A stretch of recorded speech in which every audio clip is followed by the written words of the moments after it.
Cumprimento os irmãos com a paz do Senhor. Vamos iniciar o culto com uma oração. Pai, muito obrigado a Deus por esta rica oportunidade, Pai. Obrigado a Deus pela nossa saúde, obrigado a Deus pelo cuidado que o Senhor tem tido conosco. Obrigado a Deus por realmente nos proporcionar, Pai, momentos de ensino e de alegria, Pai. Obrigado a Deus porque o Senhor tem conduzido as nossas vidas, Pai, com total liberdade, Senhor. Que realmente a Tua vontade, Senhor, prevaleça em nossas vidas, que realmente a Tua palavra, Senhor, encontre, Senhor, em nós um terreno fértil, que realmente ocorra, Senhor, a mudança necessária, Pai, para realmente sermos transformados, Pai, sermos semelhantes ao Teu Filho, Pai. Possamos, Pai, realmente entregar a nossa vida no Teu altar, Pai. Por isso, eu oro e te agradeço em nome de Jesus. Amém. O texto de hoje, né, que eu gostaria de ler com os irmãos, né, encontra-se em Romanos, capítulo 12, somente o verso 1 e 2, né, que diz assim: Portanto, caros irmãos, rogo-vos pelas misericórdias de Deus que apresenteis o vosso corpo como um sacrifício vivo, santo e agradável a Deus, que é o vosso culto espiritual. E não vos amoldeis ao sistema deste mundo, mas sede transformados pela renovação das vossas mentes, para que experimenteis qual seja a boa, agradável e perfeita vontade de Deus. O tema de hoje que eu queria trazer, na verdade, é uma análise impactante de Romanos, a vontade de Deus. Então, assim, se você está cansado de uma vida monótona, sem significado, ou com pouco significado, desagradável, né? E está tentando encontrar a vontade de Deus, pois acredita que quando achá-la será suficiente para mudar tudo na sua vida, essa mensagem é para você. O que é a vontade de Deus, né? Todos dizem que querem entender essa boa, agradável e perfeita vontade de Deus. Todos desejam que a vontade de Deus se manifeste em suas vidas dessa forma, né? Isso é algo comum pra gente, né? Mas frequentemente a gente acha que a nossa vida não está sendo boa, nem agradável e muito longe de ser perfeita. Isso ocorre, né, porque a gente acredita que o motivo da nossa vida ser pouco agradável está nos problemas que nós enfrentamos, né? Sejam eles problemas de saúde, na vida financeira, nos relacionamentos, na nossa família. Logo pensamos que a ideia da vontade de Deus é totalmente compatível com essa vida cheia de problemas. Então acreditamos que somente iremos viver uma vida boa, agradável e perfeita quando esses problemas não existirem mais. E não é verdade, né? A gente vai ter trabalho, a gente vai ter problema, a gente vai ter um monte de coisa aqui na nossa vida terrestre. Mas a diferença é: nenhum problema pode impedir a gente de experimentar a agradável vontade de Deus. Nada pode impedir a gente de experimentar isso, né? Isso porque uma vida entregue a Deus, ela é derramada no altar de Deus, né? E essa vontade faz com que Deus revele a nós a boa, perfeita e agradável vontade dele em nós. Então, assim, você pode até estar começando a entender a centralidade dessa mensagem, que as circunstâncias favoráveis não necessariamente nos levam à vontade de Deus, mas sim uma vida que é entregue e derramada no altar de Deus.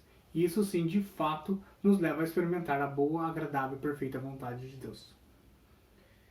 Porque a vida entregue a Deus produz algo em nós, algo que é bom, algo que realmente é agradável. Isso não está condicionado às circunstâncias das nossas vidas, mas aquilo que Deus é. O mundo pode dizer o contrário, né? Que a gente não vive uma vida agradável e perfeita, mas a gente entende que com Jesus isso é real. Em Romanos 12, 1 e 2 diz assim, né, que a gente precisa entregar a Deus, e isso, quando a gente entrega a Deus, há uma plenitude em nossas vidas, né? Há uma sensação de prazer realmente. E essa vontade do que diz aí na palavra, né, pode ser manifesta em nós, né? Então, assim, você deseja realmente viver uma vida que agrada a Deus? Se sim, podemos conhecê-la melhor cada dia e podemos experimentá-la todos os dias. O apóstolo Paulo, né, na carta aos Romanos, após os 11 capítulos anteriores, ele fala sobre uma fé salvadora, né, uma providência de Deus nas nossas vidas. Ele inicia esse texto com uma resposta ante a tudo que Deus já fez por nós. Ele utiliza o verbo, né, rogar, que quer expressar uma súplica, um grito, uma vontade que vem de dentro, né, um espírito realmente que está sedento pela vontade de Deus, pelo amor de Deus, né. É como se Paulo quisesse dizer assim pra gente, né, que o que ele tenta dizer é que você precisa fazer parte disso, que você precisa ser algo inserido nisso, né? Inserido dentro da vontade de Deus. E daqui pra frente você não vai precisar saber quais são os pré-requisitos para isso, mas você vai querer uma resposta clara de Deus. Quando Deus fala, esta é a minha vontade, filho, faça isso. Então chega uma hora que a gente precisa ter uma reação, uma atitude diferente ante essa ação gloriosa e graciosa de Deus. Que Deus nos pede, filho, vá lá e faça isso, e a gente não faz. Então essa graça precisa alcançar a gente, e a gente precisa tomar uma atitude em relação a isso, né? O texto vai dizer, né, que a gente precisa apresentar o nosso corpo em sacrifício a Deus.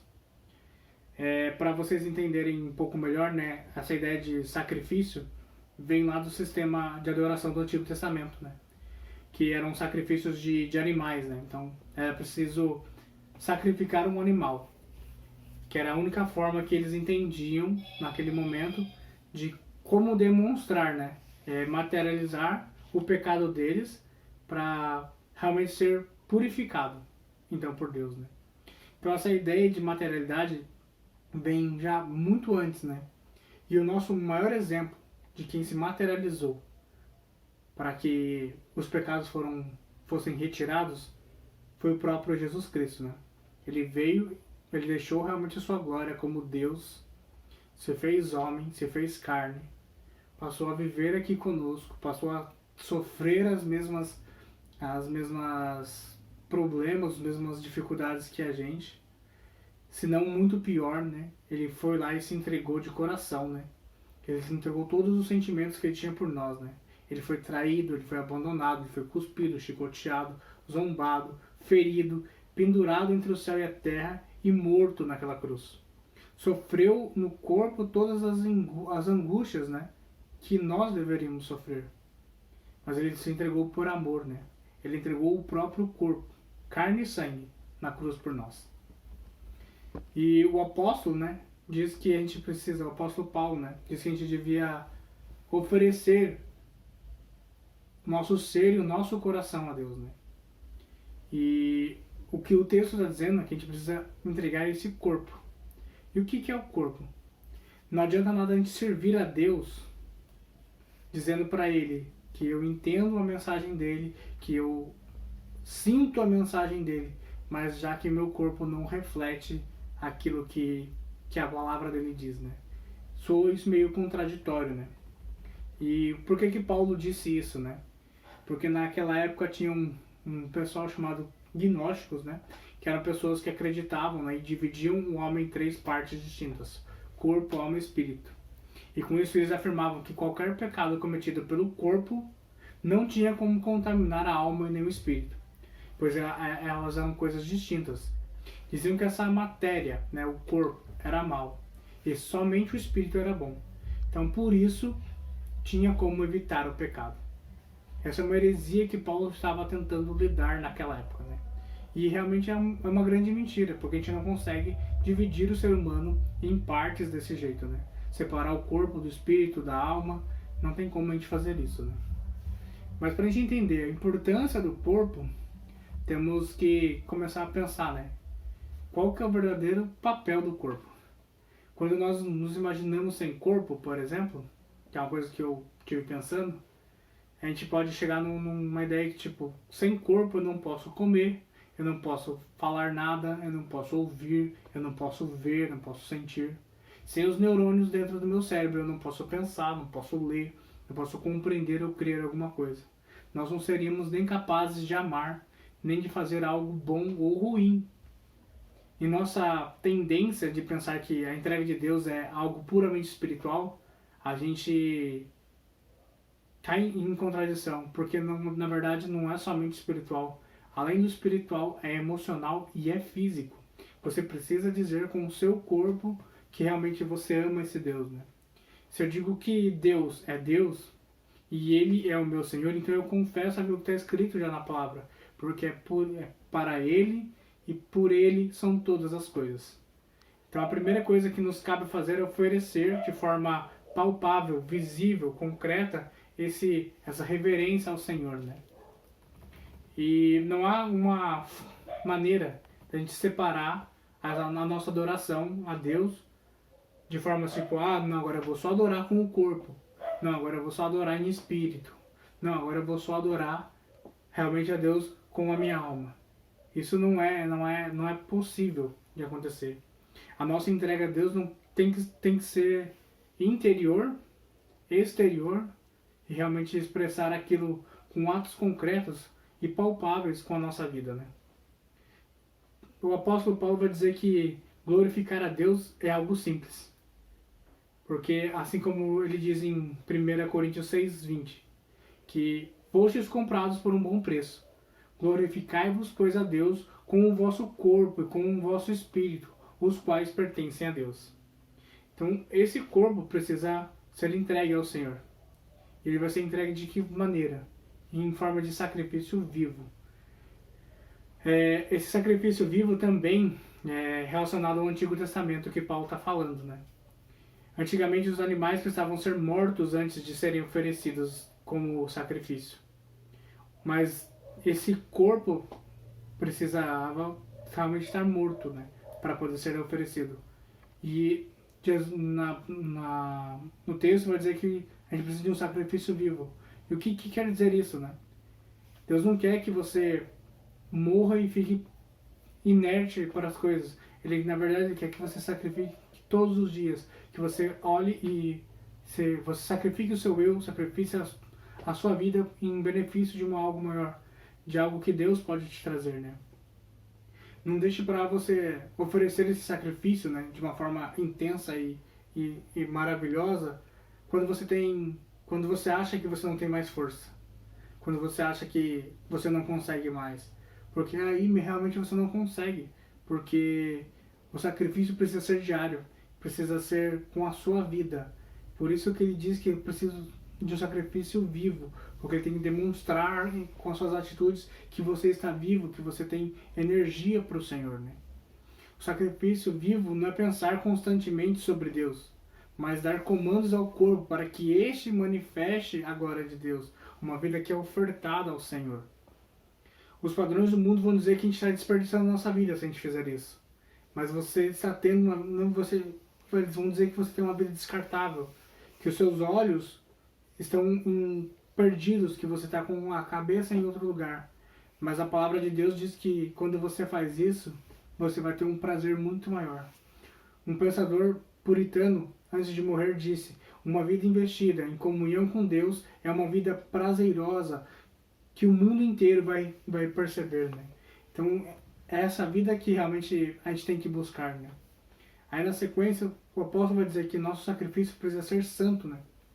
Então a gente, assim como no Antigo Testamento os animais não tinham defeito, a gente precisa entregar ao Senhor uma adoração sem defeitos, sem problemas. Realmente que aquilo que a palavra de Deus diz, né? Que a gente precisa adorar o Senhor em espírito e em verdade. Então essa mudança, esse sacrifício precisa ser completo e profundo. Então você acha que você consegue oferecer um sacrifício santo a Deus com o seu corpo hoje, com aquilo que você está fazendo hoje? Você acha que essa matéria que Deus te deu consegue manifestar a glória de Deus?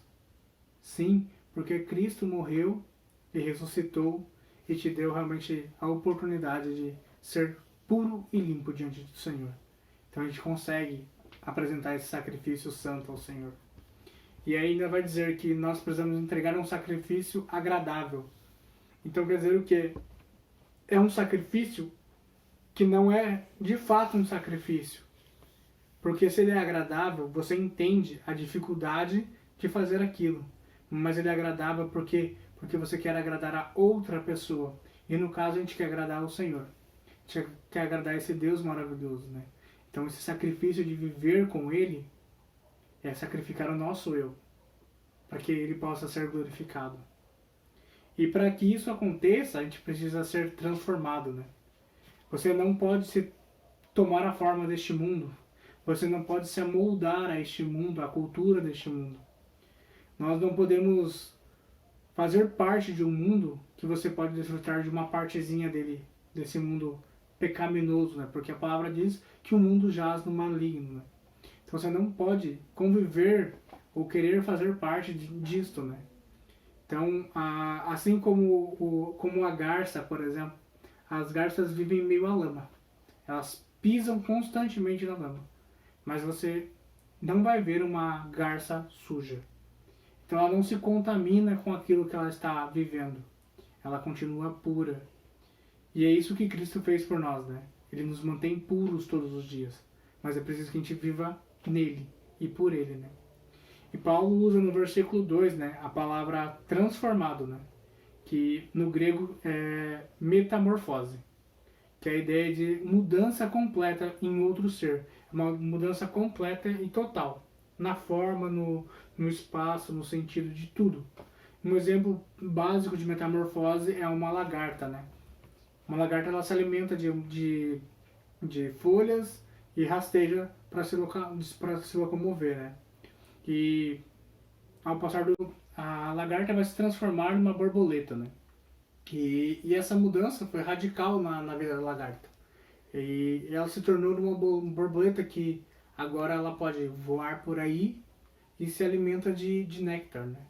E então essa mudança foi muito brusca, né? Foi uma coisa que mudou os hábitos e costumes desse animalzinho, né?